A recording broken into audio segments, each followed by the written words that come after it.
Esselamu Aleyküm değerli izleyenler. Okur Muyuz programı ile tekrar karşınızdayız. Bugünkü yayın konuğumuz çok güzel, çok değerli bir amcamız. Çok da güzel, misafirperver biri. İsmet Bozdemir amca. Kendisi ilkokul mezunu fakat okuduğu kitapları birçok üniversite, birçok yüksek lisans mezunu insan bile okumamıştır. İsmet amca hoş geldin. Hoş bulduk kardeşim. Programımızda çok güzel bir evin var maşallah. Arkadaşlar da gösteriyordur mutlaka bu güzel mekanı. Bizi burada ağırladığın için çok teşekkür ederiz sana. Ben teşekkür ederim. Allah razı olsun. Siz de hoş geldiniz. Şeref verdiniz. Hoş gördük. İsmet amca hemen konuya girelim. Başlayalım senin hayatından. Biraz bize kendinden bahset. Ardından kitaplarından ve neden okumalıyız sorusuna geçelim. Buyurun. Ben 1961 Mardin doğumluyum. Yani 59'a 2 olarak askere gittik. Yaşı büyüttük gittik tabii. Millet askerden kaçarken biz gittik, askerin kapısına dayandık, askere gideceğim. Baban gelmezse gidemesin dedi vesaire, büyüttük. Evet. 59'a 2 olarak askere gittik. İlk yani hayat bu. Mardin tabii kuş uçmaz, kervan geçmez. Diyarbakır eski adıyla, şimdiki adıyla Acarköy. Yani hatırlıyorum, hayvan düşse belki 100 takla atardı. Üstündeki hararıyla beraber böyle bir yerden yani şeyden mi başlayalım, ilkokuldan mı başlayalım? Yani ilkokul az önce biraz anlattınız. Seyircilerim de o güzel anılarınızı dinlesinler.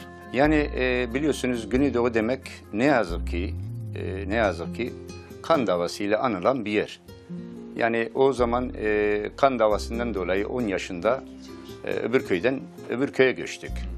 Ve köye göçtüğümüzde tabii 10 yaşında ilkokula başladık.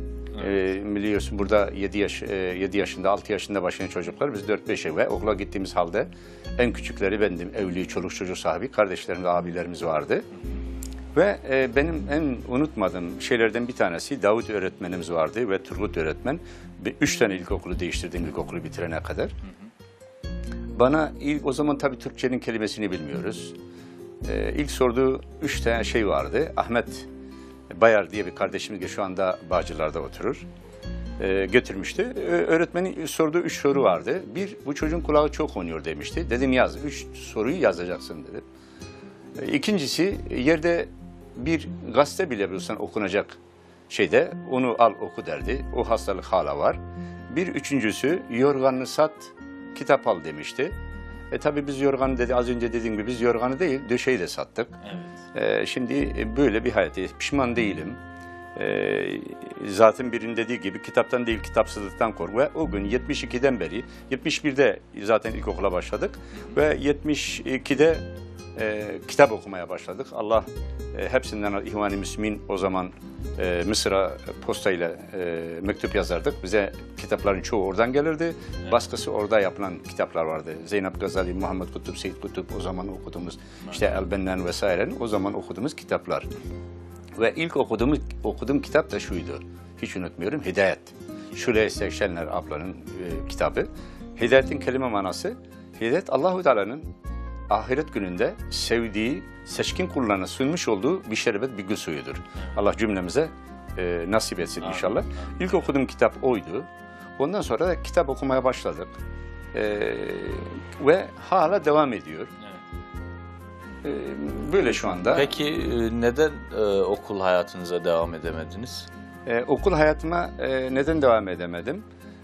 İlkokul 2'ye giderken ders istemiştim öğretmenden. Yani dersler bana basit geliyordu. Dersi isteyince Bedi Yersel vardı, Mardinliydi. Gel oğlum dedi, sana ders vereyim. Öğretmenler odasına aldı. Ölmüştür büyük bir ihtimal. Allah rahmet eylesin. Gene hakkımızda varsa helal hoş olsun. Tokatladı beni. Böyle o kolla 2 tane tokat vurdu. Ben dedi seni hem sınıf başkanı yapmışım hem pek iyi veriyorum hem bir de ders istiyorsun.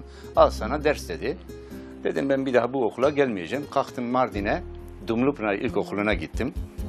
O zaman Vali Celal Kayacan vardı. Allah gani gani rahmet eylesin. Babamızın da dostuydu. Onun çocukları, Milli Eğitim'in işte Emniyet Müdürlüğü'ne ileri gelenlerin çocuklarını okuduğu bir okuldu. Yüksek seviyede. Dedim öğretmenim ben Yalımköy'den geldim. Ben orada ders istedim. Dövdüler beni. Ben burada okumak istiyorum dedim. Evet. Yarın gel dedi. Gittik. Mühüddin Can'ın kızı Sevgi Can vardı. Allah gani gani rahmet eylesin, bu kere de cümle ölüye ona da.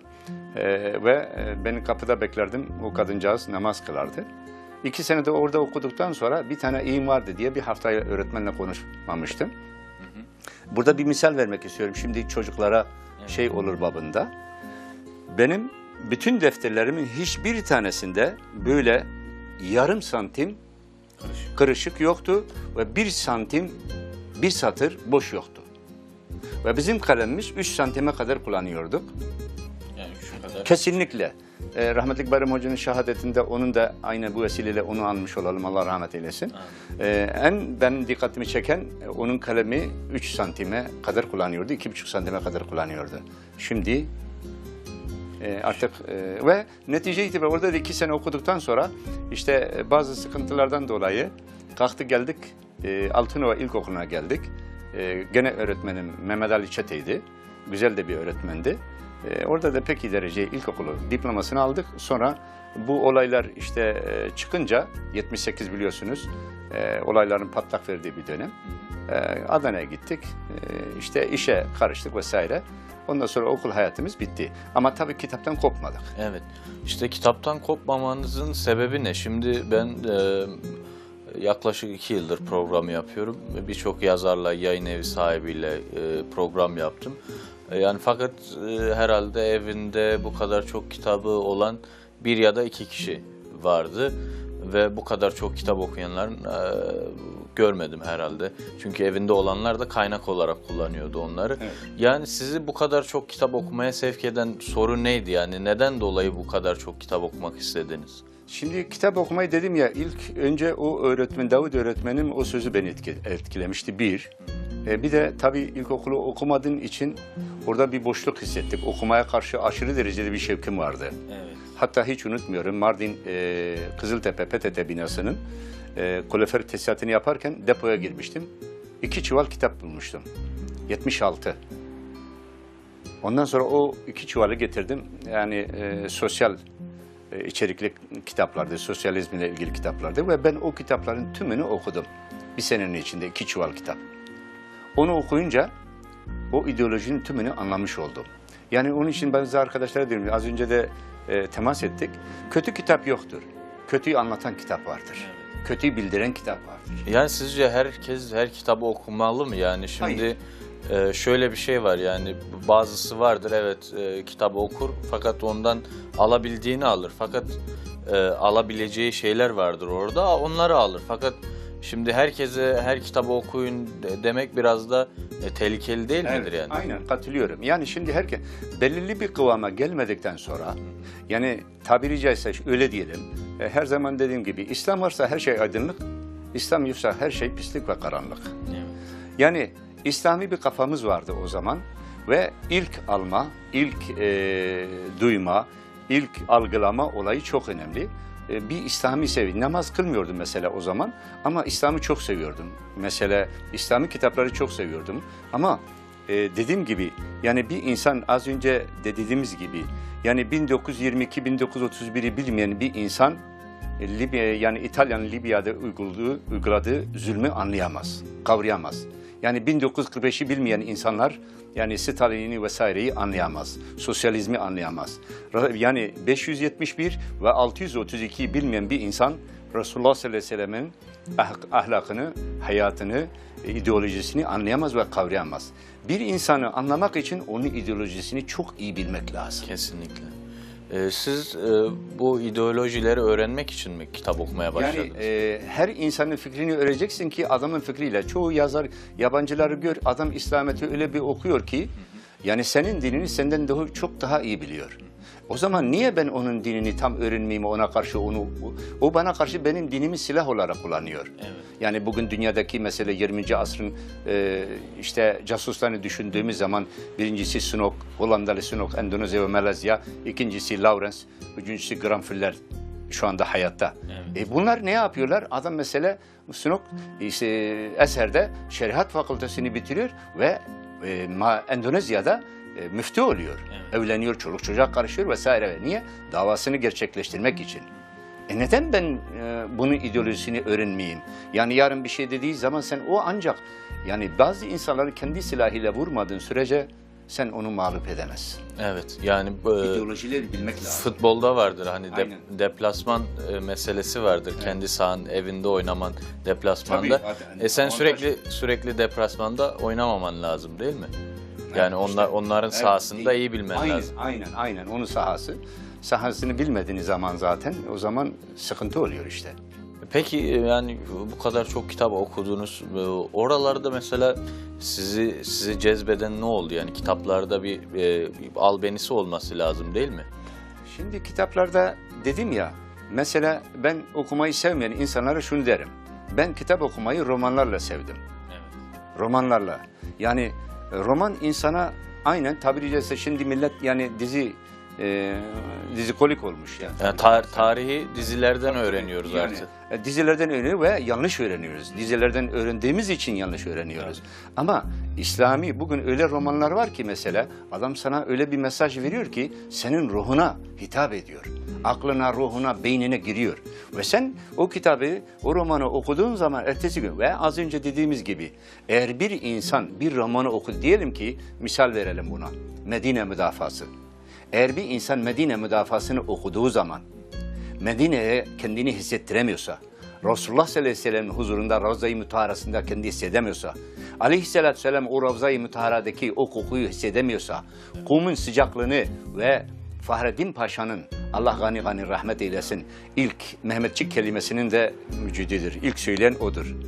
Çekirgenin yiyişini hissedemiyorsa, o lezzeti alamıyorsa o zaman o basit bir kitap okuyorsun, üstüne geçişiyorsun. Yani Çanakkale Mahşeri'ni okuyan insan dediğim gibi, az önce dediğim gibi, Çanakkale Mahşeri'ni okuyan insan eğer 1914'te kendini hissedemiyor, şarapneller hissedemiyorsa, Doktor Salah'ın oğlu Yusuf geldiğinde her tarafı paramparça bağırsaklar satmış vaziyette, sadece bir gözü görüyor. Bundan hayır gelmez evladım, buyurun götürün bir ağacın altına bırakın. Oğlu Yusuf diyor ki, baba diyor beni tanıyamadım, ben Yusuf diyor. Vallahi billahi ben bunu okurken ben o Doktor Suhal'in o evladını hissettiği an hissediyorum. Ne zaman okudunuz bunu? Çanakkale Mahşeri'ni aşağı yukarı 15 yılı geçti. Evet. Ondan önce de ilk çıkışta 15 yılı geçti. Yani aşağı yukarı ondan önce de okumuştum ama bu kadar kafama yatmamıştı. Sonra ben onu 2-3 sefer okudum. Bazı kitaplar vardır. Yani tabiri caizse kemikli bir ettir veya sert bir çiğneye çiğne, sindire sindire yine. Bazı kitaplar vardır bir su gibidir. Bazı kitaplar var bir şerbet gibidir. Tabii şimdi etten örnek verince biraz mesleğinizi de açık etmiş oldunuz burada. Evet. Mesleğinizden de bahsetmek ister misiniz? Evet. Yani mesleğim şu, benim esas mesleğim Adana'ya geldikten sonra yani gurbete çıktıktan sonra inşaatla uğraştım bir 20 ile yakın bir süre. Evet. İnşaatla çalışırken de elhamdülillah çalıştığım bütün inşaatlara işçilerin her şeyiyle ilgileniyordum. Ve benim şantiyede çalışan bütün ne kadar namaz kılmayan işçi varsa mutlaka ve mutlaka namaza başlardı. Ve patron gelirdi, hiç unutmuyorum. Ya İsmet Usta, seninle çalışan insan ne hainlik yapar, ne ihmal eder işini. Sen nasıl yapıyorsun? Ben derdim, bu güzel taraf varsa İslam'dandır. Sonra İstanbul'a geldiğimizde, 91'in sonunda İstanbul'a geldik. İstanbul'a gelişle beraber 1-2 sene gene inşaat yaptık.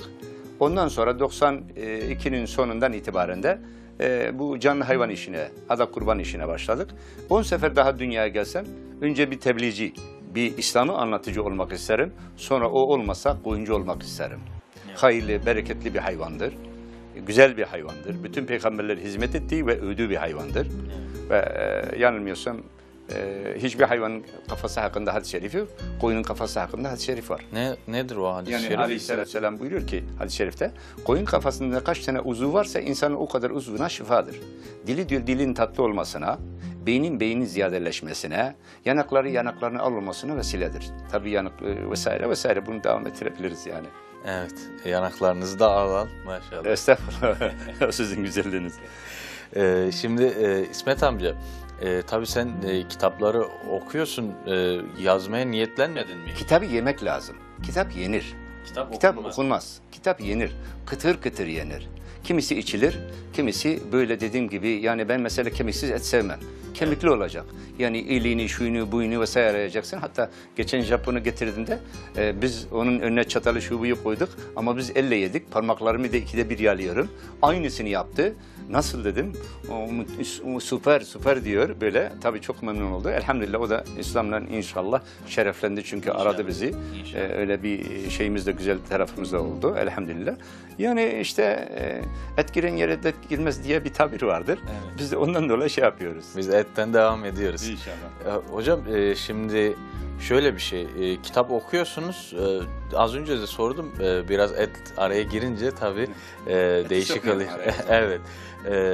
Kitap okudunuz, peki yazmayı düşündünüz mü? Ya şimdi şöyle, yazmayı 80'den sonra ben anılarımı yazmaya başlamıştım. Yani anılarım derken ufak tefekleri kurtuldu. Bir yangın oldu Adana'da. Küçük bir evimiz, bir odamız vardı rahmetli ilk eşim sağken. Bu kitaplardan sonra zaten yalnız yaşıyoruz. Ondan sonra o zaman o anılarımın çoğu gitti. Yani aşağı yukarı şöyle diyebilirim yani.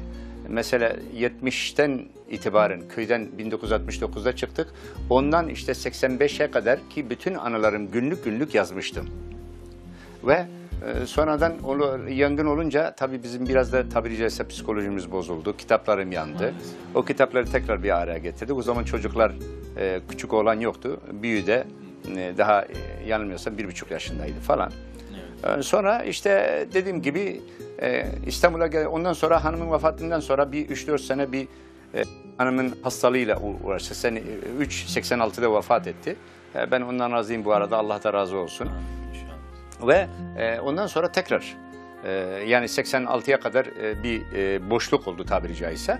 86'dan sonra tekrar kitaba döndük ve o gündür bugündür yani doktora verdiğim paraya acımam ama acırım ama kitaba verdiğim paraya acımam. Evet. Kitap alıyorsunuz. Kitap yani zaten almasam hasta olurum. Ya müzayedelere gidiyoruz bazen. Yani her kitabı gidip alıyor musunuz? Ya da yeni çıkanları mı alıyorsunuz yoksa? Aşağı yukarı takip ediyorum. Yani bütün ben şöyle diyeyim size 40 yıldır gazetelerin mesela cumartesi pazar eklerini okuyorum. Ve çok güzel bilgi var. Ben herkese de tavsiye ederim. Evet. Yani o gazetenin cumartesi pazar ekleri mesela sosyal aktivitelerin tümünü sana özet olarak sunuyor. Yani hangi kitap çıktı, kimle hangi röportaj yapıldı biliyorsun cumartesi pazar eklerinde bunlar yapılıyor. Tabii. Yani yemek programları, müzayedeler, işte efendime söyleyeyim daha değişik buna benzer şeyler. Bunlar yapılıyor yani yapıldığı için ben de onu mutlaka takip ederim. Cumartesi pazar eklerini okumadan hatta dosya yapmışım. Onları ciltlettiriyorum. İleride diyorum mesela tatil ekleri lazım olur yani. Mesela burada benim gazete arşivim var.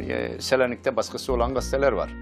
Yani tabii ya 1923'ten önce Sultan Abdülhamit döneminde Selanik'te Türkçe yanılmıyorsam bu şeyler vardı. Burada şu anda benim gazete arşivim var aşağı yukarı. Evet. Onları ciltletmeyi düşünüyorum. Maşallah. Dil öğrendiniz mi bu arada? Yok. İşte o dil derken zaten adil Kürtçe. Evet. Arapçayı da bir tokattan dolayı öğrenmiştik. Bir tokat yedik, Arapçayı öğrenmeye başladık. Bir tokat yediniz, ilkokulda okul değiştirdiniz. Bir tokat yedik, dil öğrendik. Onu da böyle eğer şey yoksa onu da anlatalım. Tabii. Mardin'den ilk çıkışımızda yolda giderken Adana ilk gelişim. Yolda bir tane yabancı Arap bir bacımızın ziynet eşyası çalınmış. Tabii kadıncağız kimin önüne geliyorsa böyle yalvarıyor, dedi ki ente arif arabi yok şuma huy diyor, böyle Arapça biliyorsan konuş diyor. Ben de muarif kelimesinden başka bir şey bilmiyorum. Evet. Ondan sonra tabii önüme gelen herkes bilmiyorum diyor, ben anlamam diyor. Benim önüme gelince ben de gayri ihtiyari muarif kelimesini söyledim, yani bilmiyorum dedim. Evet. Ondan sonra kadıncağız başladı, dedi arif arabi mo yok şum, bu Arapçayı biliyor dedi, konuşmuyor. Başçavuş geldi, ulan sabahtan beri dedi biz dedi şey yapıyoruz, tercüman arıyoruz dedi, sen niye konuşmadın dedi. Dedim komutanım ben ondan başka bir kelime bilmiyorum ki, tak bir tane geçirdi. Ulan madem ondan başka bilmiyordum bari dedi onu da söylemeseydi, bir tokat vurdu. Dedim gideceğim Arapça öğreneceğim, gittim Arapçayı o vesileyle öğrenmiş olduk, kendimizi kurtaracak şekilde. İsmet amca devam edelim neden yazmadığını ve ileride yazacak mısın acaba yani? Çünkü bu kadar okuyan birinin mutlaka bir yerde bir dökülmesi lazım diye düşünüyorum ben en azından. Aslında şöyle diyebiliriz Mühsin kardeş, yani onu Düşünmedim değil. Dedim yani 80'den sonra bir anılar, yani 72'de 71'de ilkokula başladıktan sonra o ilkokula başladığım dönemde bile ben düşünüyordum yani kitap, yani ileride büyüdüğümde bir yazar olayım, kitap yazayım. Tabii okuma kısmet olmayınca şey yapamadık. Sonra işte şeyden sonra 72'de zaten ilkokulu bitirene kadar günlüklerimi yazıyordum. Anılar, yani öğretmenleri, arkadaşları, köydeki olayları, ölen insanlar vesaire vesaire günlük tutuyordum. Her gün günlük tutardım yani. Sonra 80'den sonra işte evliliğimiz, 78'de evlendik. 85'in sonunda, 86'nın girişinde de rahmetli eşim vefat etti. Ondan zaten bütün ömrümü, o zamanki hayatımı ona verdim. Yani böbrek hastasıydı, böbrek yetmedi. Bütün varımızı yoğumuzu verdiğimiz halde yetmedi. Takdiriyle Allah-u Teala emanetini aldı. Bir 2-3 sene bir boşluk yaşadık dediğim gibi. 86'nın sonundan 87'ye doğru başladık tekrar kitap okumaya. Ondan sonra tekrar anılar yazmaya, günlükler yazmaya başladım. İşte Adana'dan İstanbul'a gelmeden önce bir yangın oldu. Evdeki bütün o zamanki kitaplarımız, fazla bir şey yoktu o zaman. İşte 3000-4000'lik bir kitap vardı o zaman. Belki 4000 de yoktu. 3000. Şu an kaç bin var? Şu anda yani 25.000'in üzerinde olması lazım. Burada var, kütüp öbür tarafta var. Bir de çiftlikte var, Fener'de var. Bir yerimiz var. Orada da var. Yani yazmayı düşünmüyor değil ama yani tabiri caizse yazan insanlar çok. Biz okuyup insanlara bir şey verelim. Ha, anı olarak olur yani belki olabilir ama ileride ne kadar olur? Mesela ben geçenlerde böyle bir pişmanlık hissettim. Keşke dedim okuduğum kitapların en azından her okuduğum kitaptan bir özet çıkarsaydım. Veya isim yazsaydım. Ya işte şu kitap, şu tarihle ilgili, şu sosyolojikle ilgili bu, işte şiirle ilgili bu. Bunu yazsaydım diye düşündüm ama bu yaştan sonra herhalde zor olur. Çünkü hem zamanım yok hem de ayıptır söylemesi haftanın 5 günü zaten misafirlerim gelir. Evet. Durum da el vermiyor tabiri caizse, iş, imkan lazım. Günlük okumalarım günde işte 100 sayfa bir okumam var şu anda dedim yani 80'den önce ben 3 tane kitap okuduğumu biliyorum. 80'den sonra düştük şu anda 100 sayfa indik. 2000 yılında 250 sayfa okuyordum. Yani 2010 yılından itibaren 100 sayfa çünkü 3 seferdir gözümden ameliyat oldum. 2-3 sefer. Buna rağmen 100 sayfa. Gözyaşı kanalları tıkanıyor ve gözyaşı dışarı çıkıyor. Yani içeri akacak şey dışarı atıyor ve okuyamıyorsun. Hatta onun için şey yapamıyorsun. Ama bütün bunlara rağmen kitap okuyamasam psikolojim bozuluyor. Böyle bir şey yani şu anda belki bir anı olabilir. Ama ne zaman olur bilemiyorum. Peki şunu soracağım İsmet amca. Şimdi okurken bir tarz oluşturdunuz mu kendinize? Yani bir yöntem buradan izleyicilere, gençlere böyle bir tavsiye edecek bir yönteminiz var mı acaba? Yani ben özellikle bak tarihe hastayım mesela. Dedim ya edebiyat ve tarih zaten geçmişi olmayan geleceği tayin edemez. Güzel bir zatın söylediği bir şey vardı. Hayal etmeyin rüya göremez, rüya görmeyen bina dikemez derdi. Şimdi gençlere tavsiye şu, yani şu anda dizilerle şunlarla bazıları diyor ki internet üzerinden okuyorum. İnternet üzerinden okumak bence yemeğe bakıp tadına bakmadan bırakmaktır yani. Geçen de bir hanım bana bir şey söylemişti. Bir yerde oturduk böyle, kızı da edebiyat okuduğu için böyle bir tevafukan tartıştık.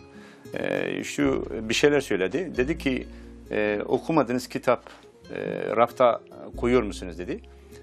Belki tabir şey olur ama bence okumadığın kitabı rafa koymak nikahsız bir insanla yaşamak gibi bir şey ben telakki ediyorum. Yani ona nikahsız derken şey babında söylemiyorum. Yani nasıl ki nikahsız uygun değilse bir insanla yaşamak, kitabı rafa koydun, sen bu kitabı esir ettin. Köle ettin. Yani şu anda birçok insan öyle, ben size şunu da söyleyeyim. Birçok insanın eşini köle ediyor yani. Adam yıllardır diyorum ki hiç hanımına seni seviyorum dedin mi? Yok diyor demedim. İçinden seviyorum. İçin batsın senin. Ne içinden seviyorsun? Resulullah Aleyhisselam diyor ki eşlerinize, sevdiklerinize sevdiğinizi ikrar ediniz. Dille söyleyiniz diyor. Resulullah sallallahu aleyhi ve sellem'in büyük sünnetlerinden bir tanesi bu. Birçok insan yani adam yıllardır ben diyor eşime geçen dönem birisiyle konuştum. Dedim hiç hanımına bir çiçek verebildin mi ömrüm boyunca? Olur mu abi dedi, ben dedi çiçek verecek adam mıyım? O adam değil misin sen dedim. Hani Onun için belki tabir kaba oldu ama işin hakikati bu. Yani ben okumadığım kitabı rafa koymak, ben o kitabı zulmetmektir bence. O kitabı esir etmektir. O kitabın hakkına tecavüz etmektir. Evet. Yani tabii ki netice bazen gidiyoruz, özür dilerim. Bazen kitap alıyorsun, mesela geçen müzeye gittim, bayağı kitap aldım. İçinde tabii sosyal içerikli kitaplar da vardı. Yani onları aynı güzel ama onları sıraya koyuyorsun. Yani masanın üzerinde her zaman ve başucunda her zaman, yani yatak odasında bir tane kitap olması lazım. Mesela kitabın olmadığı bir odada ben uyuyamam yani. Bir yere gittiğim zaman ben rahatsız oluyorum. Yani kitabım, yatağım, odamda bir kitap olması lazım yani. Evet. Kitapsız uyuyamıyorsun yani. Bu bir ekmek gibi, su gibi bir ihtiyaçtır yani. Bu önemli bir şey. Ben mesela bunu not edeyim hemen. Kitapsız yatak odasında mutlaka kitap olacak yani. Olacak yani, kitap odasında, oturma odasında, yani mutfakta, yani ne bileyim. Yani mutfakta okunacak kitap vardır. Sen yemeğe bakarken ne bileyim yani kitabın özetini çıkarabilirsin. Kitabın ön sözünü okuyabilirsin. Veya yazarın özgeçmişini okuyabilirsin. Yani bu hangisi şey? Ama şartlandırırsan kendini veya tabiri caizse kitaptan lezzet alırsan. Bu şuna benzer. Bir insan anzer balından bıkar mı? Bıkmaz. Anzer bal dünyanın en güzel balı. Tabii netice itibariyle bal olduğu için, nimet olduğu için belli bir zaman sonra insan ondan da şey olur. Ama ben diyorum ki piyasadaki ballar gibi değil de kitabı biz anzer balı olarak kabul edersek, o zaman anzer balı zaten dünyanın en güzel balıdır, şifadır her yönüyle ve biz kitaptan bıkmayız. Kitabı okuduğun zaman ertesi günü hayal etmen lazım. Tarihi okuduğun zaman eğer sen o zamana gidemiyorsan, mesela ben Everest'in hastasıyım. Buzullarını, millet yazın denize girer, ben kışın denize girerim. Ben yazın denizin önünden geçmem. Girmem denize. Geçemeyiz zaten. Yani hayır, yazın girilmez yani. Geçsen de diyelim ki geçtin, yani uygundur.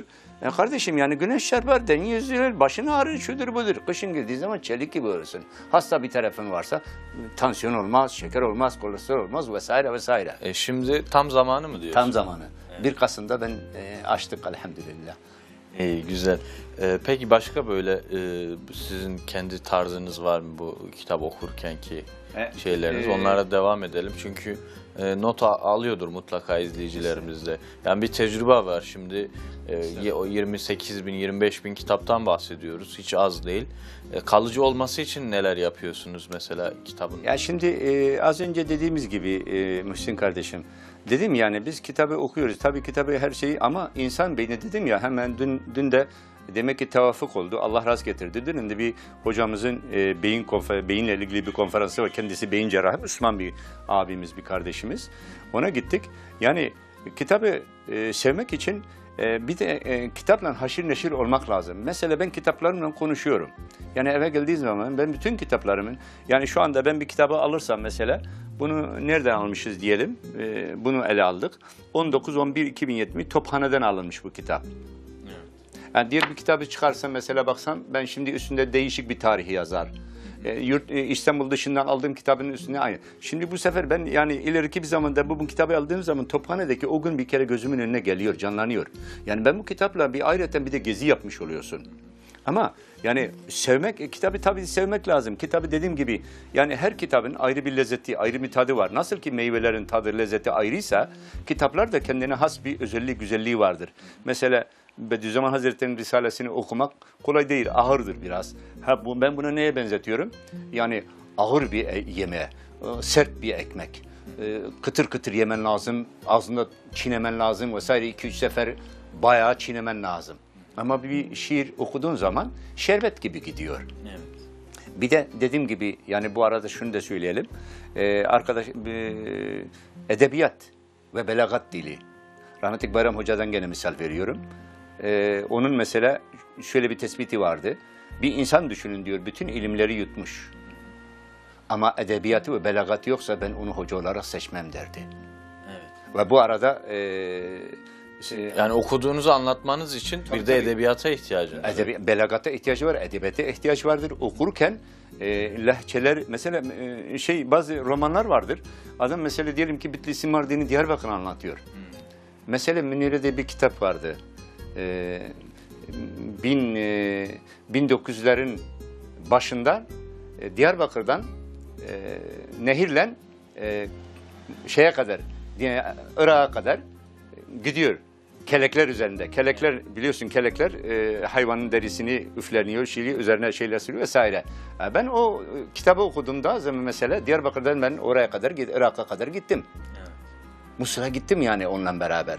Ve hala aklımdan çıkmadı. Şimdi ben okurlara şunu diyorum kardeşlerime. Ya ne olur yani bir Endülüs'ü okuduğunuz zaman, yani bir Endülüs'ü alın okuyun.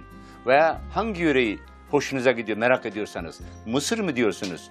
Mısır'a doğru okuyun kardeşim. Mısır'la ilgili bir şey okuyun. Irak diyorsunuz. Yani onu okuyun. Bu sefer ne olur? Kendini orada hissedersin. Evet. Eğer orada hissedersin zaten o zaman basit bir şey. Dediğim gibi bir dizi izlerken o dizinin bulunduğu döneme, bulunduğu zamana gitmek lazım. Kutul Amare zaten. Şunu da diyorum ki eğer ben Kutul Amare'yi okuduğum zaman mesela ben kendimi Kut'ta hissediyorum. Yani Bağdat'la Kuveyt arasında, Evet. Bağdat'tan 80 kilometre yanılmıyorsam aşağıda bir yer ve Halil Paşa'nın, Halil Kut'un fethettiği Osmanlı'nın ikinci zaferinin geçtiği yer. Evet, önemli bir zafer. Elhamdülillah o da inşallah insanlar en azından iler ve insanlar tarihiyle biz geçmişimizle barışmamız lazım. Ben herkesim canlı hayvan işi yapıyorum. Herkesim hayvana ben diyorum ki ya Rabbi önce kendinle, peygamberinle, kitabınla bizi barıştır diyorum. Evet. Bütün mesele bu. Ve şuna emin olun her kestiğim hayvanın da gözlerinden öpüyorum.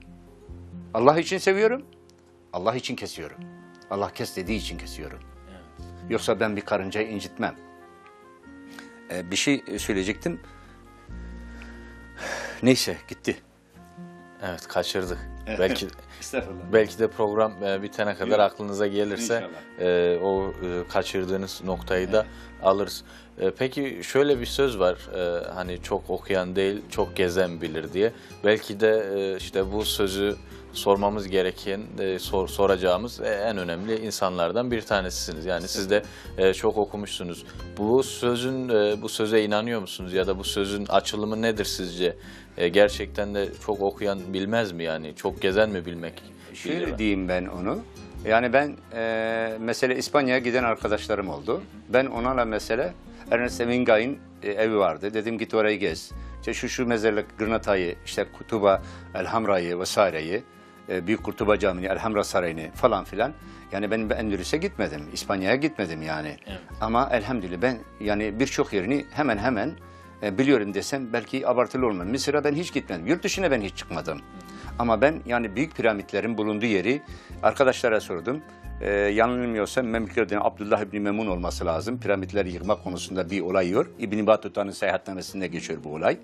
Tabii kim İbn Battuta'yı okuyacak? Veya kim Evliya Çelebi'yi okuyacak? Evet. Okumuyoruz yani. Orada bir olay oluyor. Büyük piramidin kuzey tarafında bir taş çıkarıyorlar. Ve dedim ki gidersen orayı git. Gitti adam bana oradan aradı.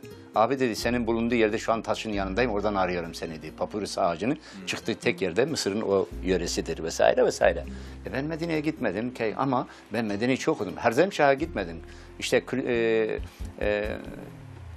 Buhara, Semerkant vesaire. Ama Harzem İmparatorluğu'nun yıkılışını okuduğum için Sultan Celaleddin'in Muhammed Harzemşah'ı anasına nasıl şey yaptığını, Cengiz Han'ın orayı basışını vesairesini okudum. Şimdi arkadaşlara diyeceğim şu. Yani bu insanlar burayı hissetmek istiyorsa, dünyayı gezmek istiyorlarsa okusunlar yani. Yani gitmeden geziyorsun yani. Yani evinden de Tabii canım yani. Elhamra evinden. Sarayı'nı görebilirsin Tabii yani. görebilirsin ya. Ama dediğim gibi Elhamra Sarayı'nı okuduğun zaman sen kendini orada hissetmen lazım. Yani şu anda mesela Diriliş Ertuğrul'u izliyorlar. Ben 1200'lere gidiyorum, 1250-1240'lara gidiyorum. Yani Ertuğrul Gazi'yi görüyor. Yoksa normalde izlediğin zaman sen o zaman basit bir dizi izlemiş oluyorsun. Evet. Yani hissederek, yaşayarak. Yaşamazsan, hissetmesen o zaman boş. Şimdi okumanın size vermiş olduğu şöyle 3 şeyi sıralayabilir misiniz? Yani birçok şey vermiştir. Fakat hayatınızda tatbik ettiğiniz ve yani diğer insanların da mutlaka bu deneyimi yaşaması lazım dediğiniz böyle 3 şey var mıdır ya da 5 şey Ya diyelim. şöyle, Belki 3 şey çok az olur. 5 Estağfurullah. de yapalım. Ya şöyle diyebilirim. Birincisi şu. Mesela elhamdülillah ya Rabbi nefsimizden Allah'a sığınırız. Öyle bir şeyle Allah bizi muamele etmesin inşallah. Benlikten. Ben gittim her yerde elhamdülillah adam soruyor mesela abi şöyle bir şey vardı ne diyorsun diyor. Sorduğum zaman insanlar bir kere beni dinliyor. Ve bu kitaplardan dolayı bana saygı duyuyorlar. Bak en önemlisi ve en değerlisi, en güzeli bu. Ya saygı hissettiriyorsun kendine. Kitaplara seni saygın yapıyor. Evet. Bir ikincisi senin gitmediğin yerlere hayalen seni ulaştırıyor. Evet. Everest Tepe geçenlerde mesela Everest Tepesi'nde rüyamda Everest Tepesi'nde geziyordum. Allah seni inandırsın, bundan 2 ay önce de ben Alaska'da boz ayıyla beraber buzların üstünden sabah arkadaşa dedim, adam gülüyor. İsmet abi sen dedi helal olsun ya dedi. Sen dedi bedavadan gittin Alaska'ya gittin geldi. Hiç gitmedim ama belgeselini izledim ve ertesi günde Alaska'yı kalktım ansiklopediden araştırdım. Ertesi gün gece de rüyama girdi yani. Gittin mi? İnan ben gittim. Evet. Belki gitmiş kadar da lezzet hissettim. Yani bak her şeyden önemlisi şu. Bir insan kendine inanacak ve güvenecek. Evet. Yani ben şunu diyorum, çocuklarıma da şunu diyorum, arkadaşlarıma da söylüyorum, sizlere de aynı şeyi söylüyorum. Hani Resulullah sallallahu aleyhi ve sellem buyuruyor ya, biri sizi 3 sefer dövüşe davet ederse icabet edin, artık siz galip olansınız, o mağluptur. Niye? İkincisine erteleyeceksin. İkinci de aynı. Üçüncüye geldiği zaman Resulullah'a inan, kendine de güven, sen Allah'ın izniyle galip olansın. Çocuklarıma diyorum oğlum bir yere gittiniz, birisiyle kavgaya mı tutuştunuz? Ama kavga güzel bir şey değildi tabii. Ama insanın kendini, ama önce haklı ol. Evet. Birinci şart, önce haklı olacaksın. Sonra da ben bu adamı döverim diyeceksin. Benden iridir, şudur, budur yok. Döversin. Evet. Askerde de bunu denedim. Ve Kavga sonuç hayran.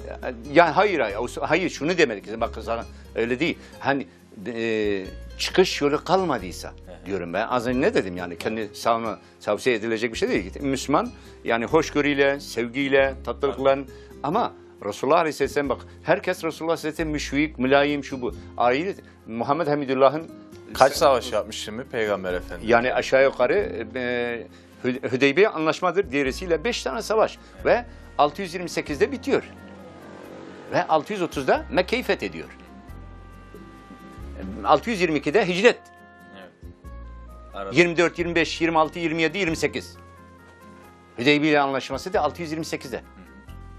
Bir düşün ya. Bu Resulullah sallallahu aleyhi ve sellem kendine güvenmeseydi, Evet. Rabbine inanmasaydı, dayanmasaydı başarabilir miydi bunu? Elhamdülillah. Allah'ın salatı selamı onun üzerine olsun. Allah. Evet, şeye devam ediyorduk. İkincide kalmıştık. İkincide kaldık da şimdi yani nasıl anlatayım benim güzel kardeşim dedim ya. Yani ben diyorum bir insanın hayatı kitap yani ana baba sevgisini veren kitap. Evet. Allah ve Resulullah sevgisini tanıtan ve bildiren kitap. Evet. Yani güzelliği, sevgiyi, aşkı, nefreti, kinliği, güzelliği her şeyi veren kitap. Bu kadar şeyi sana veren insan yani bir okumaz mı? Bir sarılmaz mı? Bir değer vermez mi? Evet. Her şeyden önce bizim kitabımız var yani. Ana kitabımız Kur'an-ı Zimşan. Evet. Ama şimdi çoğunun dediği gibi adam diyor Kur'an sünnet. Ya tamam kardeşim Kur'an sünnet eyvallah. Onun alternatifi yok. Bu binanın ana direği olarak Kur'an'ı biz ele alalım. Ama Kur'an ve sünnet değil mi? Ama şimdi bu iki direği korumamız için yan duvarlar lazım, yan kirişler lazım, tavan lazım vesaire vesaire. Bir de size ben başka bir şey söyleyeyim. Buyurun. Affınıza sığınıyorum. Estağfurullah. Dinleyicilerimizin de ayrıten. Resulullah Aleyhisselatü Vesselam İslam'ın ilk tebliğ döneminde hiç kimseye namaz kıl, hacca git, şuraya git, buraya git demiyor. Önce La ilahe illallah Muhammed Resulullah de. Şimdi La ilahe illallah Muhammed Resulullah'a binanın giriş kapısı olarak kabul edersek o zaman ne oluyor salon? Zekat, hac, oruç, Evet. imanın ve İslam'ın müthiş şartları La ilahe illallah Muhammed Resulullah kapısından girdiğin zaman çıkıyor. Sahabeden bir tanesi gene Resulullah sallallahu aleyhi ve sellem huzuruna geliyor. Genç, böyle her türlü şeyi yapan bir sahabi. Ya Resulullah ben şunları şu kötü fiilleri seviyorum ama yapıyorum bırakamıyorum ama ben seni de seviyorum diyor. Bak Resulullah sallallahu aleyhi ve sellem onları bırak demiyor. Aleyhissalatü vesselam. Bana 2 şeyde söz verebilir misin diyor. Verir misin diyor. Veririm ya Resulullah diyor. 1. Namazını devamlı kıl. 2. Yalan söyleme diyor. Tamam ya Resulullah söz diyor. Namazımı hiç ihmal etmeyeceğim. Diyeceğim diyor. Sonra gidiyor belli bir zaman bir şey yapacak. Nasıl olacak namaz? Yani namaz kötülükten men eden, iyiliğe sevk eden. Emri bil maruf, nehyedil münker yapıyorsa namazdır. Yani namaz Resulullah sallallahu aleyhi ve sellem buyurduğu gibi aleyhissalatü vesselam, namaz gözümün nurudur. Resulullah sallallahu aleyhi ve sellem'in gözünün nuru dediği namaz, eğer iyiliğe sevk ettirmiyorsa, kötülükten men ettirmiyorsa o zaman namaz değildir.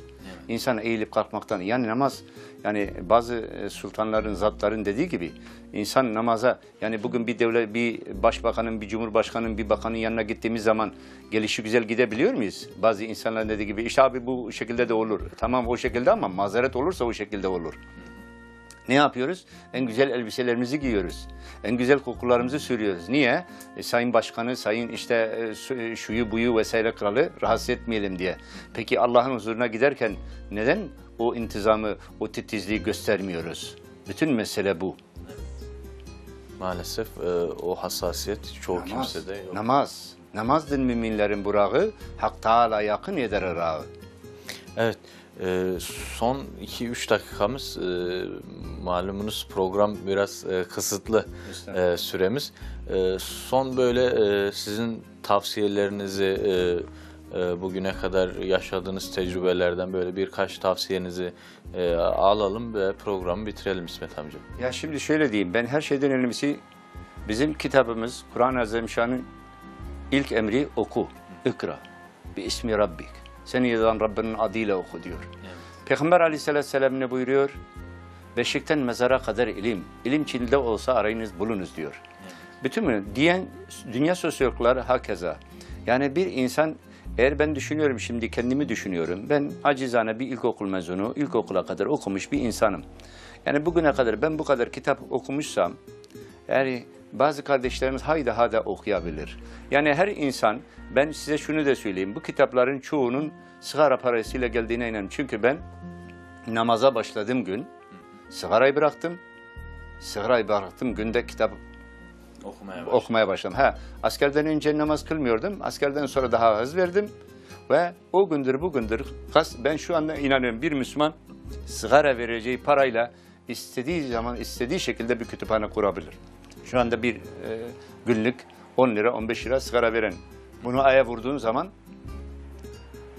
yani 350-400 lira bir para ver. Ayda 400 lira 300 lira insan istediği şekilde bir kitap verir. Yani dediğim gibi ben kalbime şunu dediğim acizane tavsiye ediyorum. Yani her gün bir Müslüman bir kusurunu kaybettirse 100 günde 100 kusur gidecek. Belli bir zaman sonra bir bakacaksın ki kusurlar, yani eksiler bitecek, artılar başlayacak. Ne olur? Artılarımızı çoğaltalım. Artılarımızı çoğaltalım. Okuyalım, sevelim, sevilelim. Hani onu da şöyle bir şiir. Yani hocamla beraber biz bir ara geldiğimiz zaman biz şiirle cevap verirdik. Ben şu dörtlüğü de arkadaşlarıma hediyem olsun, öyle diyeyim yani. Evet. Hani sevgi, sevmek de zor, sevilmek de. Ağlamak da zor, gülmek de. Sevdim demek dillen olmaz. Eğer gerçek seviyorsan sevgin mazisiz kalmaz. Mazisiz sevgi değildir. Mazi, geçmiş. Bir de Hazır mıyız diye bir şiir vardı. Bilmiyorum zamanımız var mı yok mu? Buyurun. Askerdeki sinema salonunda okumuştum. Teğmene dedim ki komutanım dedim, yani hazır değiliz diyenlere mükafat vereceksin, hazır diyenlere bir şey yok. O şiir de şu, çok güzel bir şiirdi. Hazır mıyız? Çağırsalar bizi kabre, girmek için hazır mıyız? Ruhumuzu Azrail'e vermek için hazır mıyız? Görüyoruz gidenleri, fakirleri, zenginleri, mezarlıkta yerimizi almak için hazır mıyız? Günahını, sevabını, suallerin cevabını, santim santim hesabını vermek için hazır mıyız? İsmetim der ömür kısa, dinlemiyor ağa paşa, her an gelebilir sıra, ölmek için hazır mıyız? Acaba hazır mıyız? Hazır olmak. Ne mutlu onlara ki hazırız diyenler. Dünya, arkasından gidilen dünyayı da söyleyeyim, bitirelim inşallahurrahman. Evet. Şu alemde ne sırlar var ayet ayet. Yol uzun, geçit dar, hazırlıklı ol gayet. Neyine aldanasın şu vefasız fani dünyanın? Geçmişi tufan dolu, geleceği kıyamet. Evet. Arkasından gidilen dünya bu. Geçmişi tufan, geleceği kıyamet. Allah geleceğimizi geçmişimizden hayırlı eylesin. Amin inşallah. İsmet amca çok teşekkür ederiz. Allah razı olsun. Seni yorduk, seni estağfurullah, şeref verdiniz. Hakkınızı helal edin. Helali hoş olsun. Allah hem dünyanızı hem ahiretinizi mamur eylesin. Allah razı olsun. Sağ Saygı olasın. ve hürmetlerimiz size ve bütün dinleyicilerimize. Evet. Evet değerli izleyenler, İsmet amcamızla biraz tecrübelerini, biraz okuduğu kitapları konuştuk. Çok güzel bir sohbetti. Biz faydalandık. İnşallah sizler de istifade etmişsinizdir. Bir dahaki programda görüşmek dileğiyle. Allah'a emanet olun.